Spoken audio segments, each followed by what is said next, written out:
Sir, सर्वप्रथम हमारे लोकसभा की स्पीकर, हमारे अभिभावक, आपको सबकी तरफ से आभार प्रकट करता हूं कि आप ये नए सदन में आज नया शुरुआत करने का पहल किए हैं और इसके साथ साथ हमारी देश की हर नागरिकों को गणेश चतुर्थी की बधाई भी देना चाहते हैं और सत्ता पक्ष और विपक्ष हम सब मिलकर देश को आगे ले जाएंगे, देश की ताकत को और मजबूत करेंगे और बढ़ाएंगे, क्योंकि हम ये मान के चलते हैं मंजिल की पार कर, नया मंजिल की तलाश कर। तुझे अगर दरिया मिल जाए तो समुंदर की तलाश कर। ये हिंदुस्तान एक दिन में नहीं बनी, हजारों लाखों शहादतों की चलते, खून पसीना बहाने की चलते हमारे देश आजाद हुई थी। और इसलिए सारे सदन की तरफ से उन सारे हमारे देश की आजादी लाने में जो अपना खून पसीना बहाया, मेहनत की, दिन रात एक करते हुए देश को ब्रिटिश हुकूमत से निकल के आजादी की रास्ते ले गए थे, उन सबको भी नमन करता हूं। ये नए सदन से ये आप लोगों का ही विरासत, जो विरासत के चलते पुराना संसद भी हमें देखने को मिला और वही विरासत को आगे ले चलते नया संसद में हम सब मिलकर काम करेंगे, प्रयास करेंगे। यही मनसा के साथ ये नया सदन में पैर रखे हैं। मैं ये पहली बार इसके अंदर आते हैं, किसी ने पूछा था कि एक बार चलो नया सदन को देख लिया करो। मैंने कहा नहीं, अगर जाना है तो सीधा सदन के अंदर ही जाएंगे और उसके बाद धीरे धीरे सदन के हर कोने से परिचित होंगे। से नया सदन की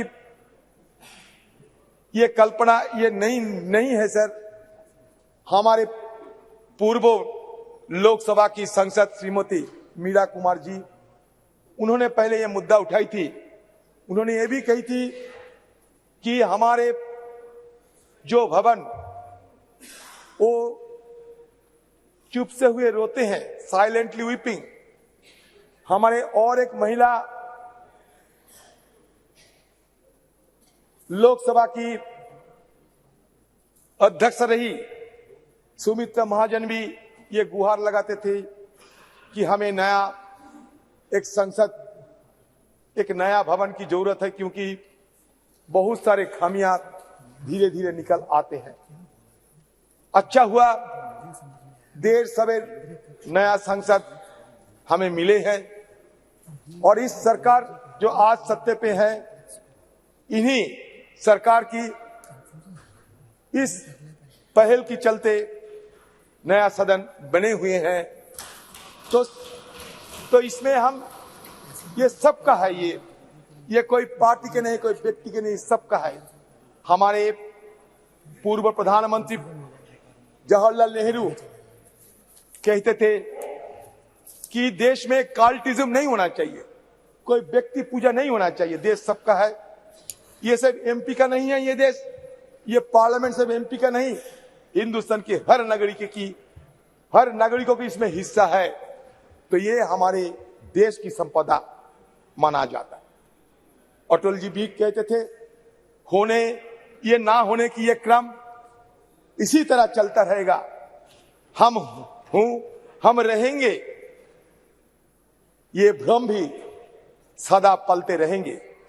तो स्वाभाविक रूप से कोई यहां हो या ना हो, हमारा ये ट्रेडिशन, ये विरासत, ये चलते रहेंगे जितने दिन ये देश हिंदुस्तान है, उतने दिन ये हमारे ये विरासत आज हम कल दूसरों ने ये लेते आगे निकलेंगे। सर, मैं सर्वप्रथम हमारे प्रधानमंत्री जी और आप सबके सामने मैं एक बात कहना चाहते हैं, जो भी करे आप लोग ये मान के चलिए कि हमारे लिए संविधान सर्वोपरि है। ये संविधान मान लीजिए हमारे लिए गीता, कुरान और बाइबल से कमी नहीं है। ये संविधान जिसमें लिखा हुआ है सत्यमेव जयते, ट्रूथ ऑलवेज प्रिवेल्स, हम भी चाहते हैं कि सत्य की मार्ग पर हम आगे निकले और हमारे देश को सारे दुनिया में हम रोशन करें। सर, ये संविधान में ये लिखा गया पहली पन्नों में, जिसको हम कहते हैं कि प्रीएम्बल, ये प्रीएम्बल में ये लिखा गया, we the people of India, we the people of India, having solemnly resolved to constitute India into a sovereign democratic republic and to secure to all its citizens.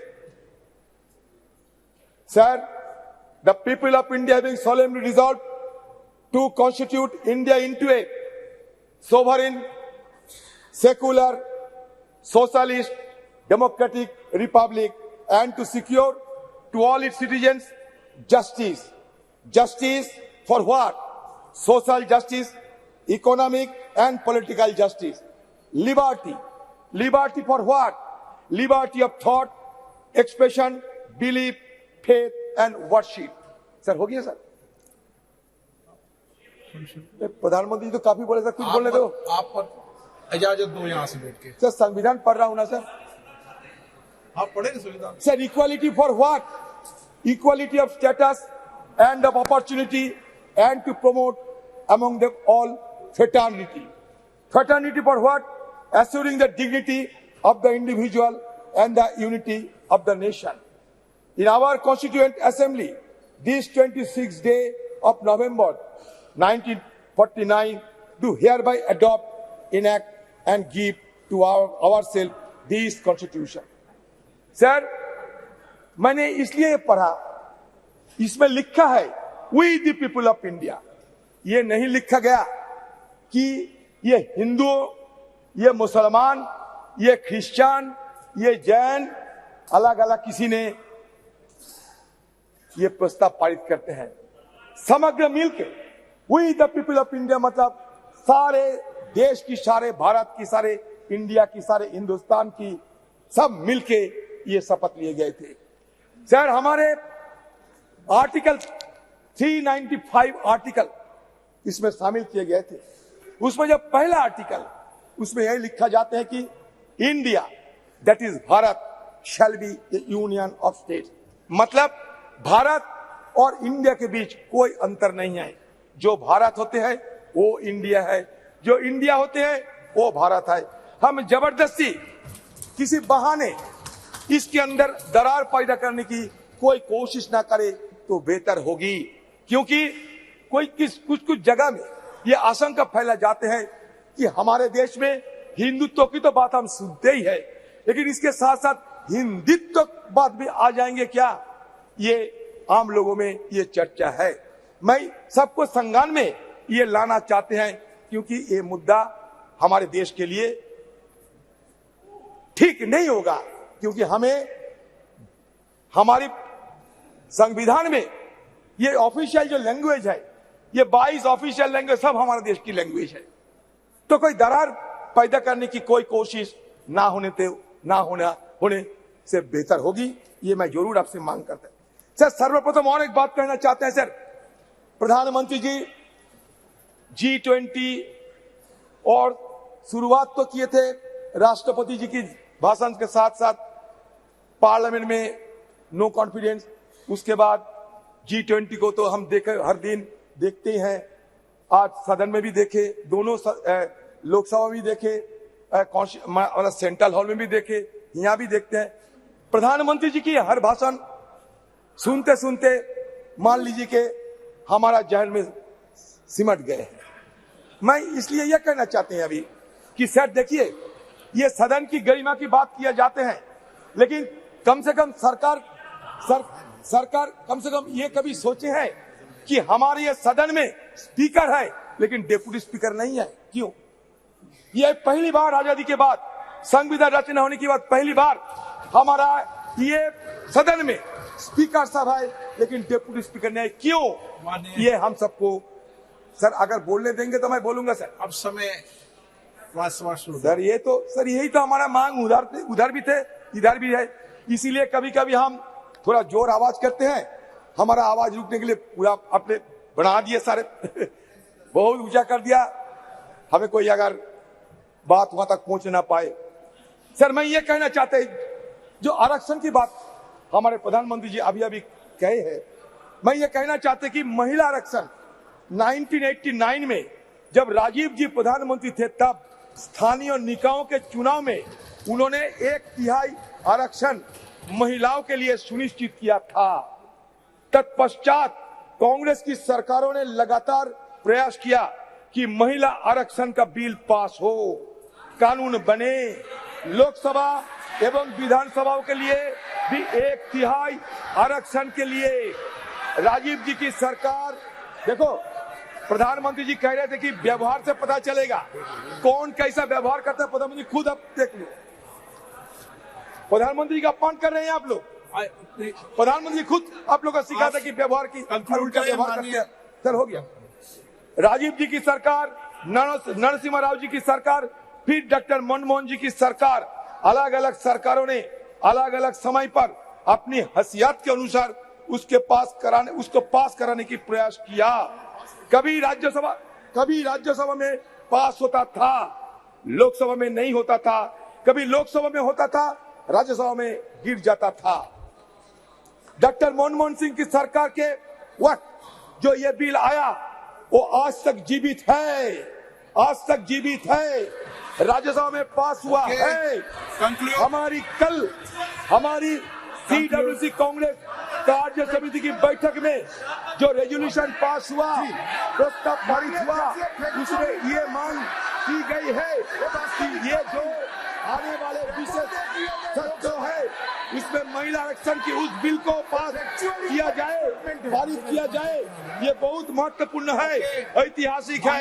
आपको ज्ञान है कि पूर्व कांग्रेस अध्यक्षा श्रीमती सोनिया गांधी ने पत्र भी लिखा था हमारे प्रधानमंत्री जी को, पत्र लिखा था। हम फिर से उस मांग को इस प्रस्ताव के जरिए दोहराते हैं। अच्छा हुआ सर बात तो बहुत कुछ है। प्रधानमंत्री जी सिंगल दिखा रहे थे, आप बोलना बाद में, अभी बाद में बोले सर, बोल में महिला आरक्षण, प्रधानमंत्री सिंगल दिखा रहे थे महिला आरक्षण बिल के समय। आज तो स्वागत कर दे आपके, ये सिंगल सदन में स्वागत कर दे आज तो। सर सिंगल दिखा रहे थे सर, ये सिंगल की इतिहास बता देता है last. No sir when India attained, sir ये सुनिए, ये इतिहास सुनिए, when India attained independence from the British, the then Viceroy Lord Mountbatten posed a question to the Prime Minister Jawaharlal Nehru. What is the ceremony that should be followed to symbolize the transfer of power from British to India hand? Sir, गृह मंत्री जी clarification देना चाहते हैं sir कृपया अलो कर दिया जाए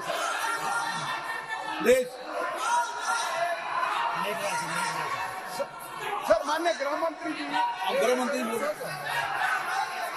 जी मैं माननीय अधीर रंजन जी ने दो चीजें फैक्चुअली इनकरेक्ट कही है, या तो वो विड्रॉ करे या तो आपने सदन के टेबल पर उसको रखवाना चाहिए। एक, महिला आरक्षण बिल लोकसभा में पास हुआ था, कभी पास नहीं हुआ। और दो, कि ये बिल पुराना लोकसभा में लंबित है।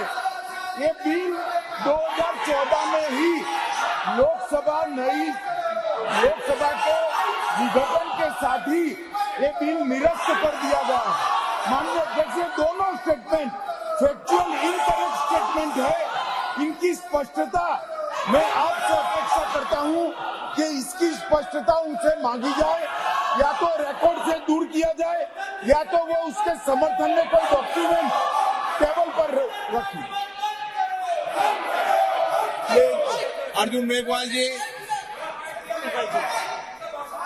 आप जब एक मिनट आप सीट पे बैठे, आप कंक्लूड कर दो प्लीज। बेटे कंक्लूड करो आप प्लीज। पहला दिन है, इतना बात बोलते हैं पहले दिन में। आप प्लीज अपनी सीट पे कंक्लूड करें आप। अधीर रंजन जी धन्यवाद दे रहे हैं। Sir, Lord Mountbatten posed a question to the to-be Prime Minister Jawaharlal Nehru. What is the ceremony that should be followed to symbolize the transfer of power from British to Indian hands? Nehru then consulted Raja Gopalachari, commonly known as Rajaji, who went on to become the first Vice of India. Rajaji identified the Chola model, where the transfer of power from one king to another was sanctified and blessed by a high ruler. The symbol used was the handover of Sengal or scepter from one king to his successor. A golden scepter was crafted by Bhumidhi Bangaru Chetty, a famous jeweler in the Madras presidency. The makers of the Sengal, Bhimudi Etarajulu and Bhumudi Sudhakar, are living in Chennai. Sir, इतिहास बता रहा हूँ, कुछ नहीं। On August 14, 1947, the deputy high priest of Thirubhadu Thurai Adiman, Nagasaram player Rajaranti Pillai, and Odhuvar, a person who sings devotional songs in Tamil temples, were flown to the capital from the then Madras presidency. The ceremony was conducted as per Tamil tradition, and the Sengal was handed over to Nehru at his house. Okay. इसमें नई बात कुछ नहीं है sir. ये लेकर ऐसा sir बनाया जाता है माहौल कि ये कुछ नहीं आजादी हुए हैं हमारे देश में, कुछ हो रहे हैं। सर, मैं बहुत सारे सलाह है सर। मैं सिर्फ एक बात कहना चाहते हैं कि ये सदन, ये सब मत समझिए कि ये ईट काटर पत्थर की सदन है सर। ये सदन, it is not built with bricks and mortars only. It is the soul of our India, the soul which was long suppressed, find utterance in the wake of attaining independence. Sir, again I am saying that soul should not be suppressed again by any design. That is my view. And I am concluding the speech because sir, I do not find the adequate time to make my point first.